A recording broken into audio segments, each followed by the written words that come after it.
Today, we're going to take a look at one of my issues that I have with a pair of boots that are about a year old and have a slight problem. So let's take a look here and see how we're going to fix this in the trail.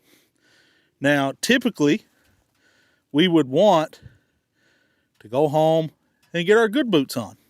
The problem is sometimes good boots become not so good boots in the middle of work.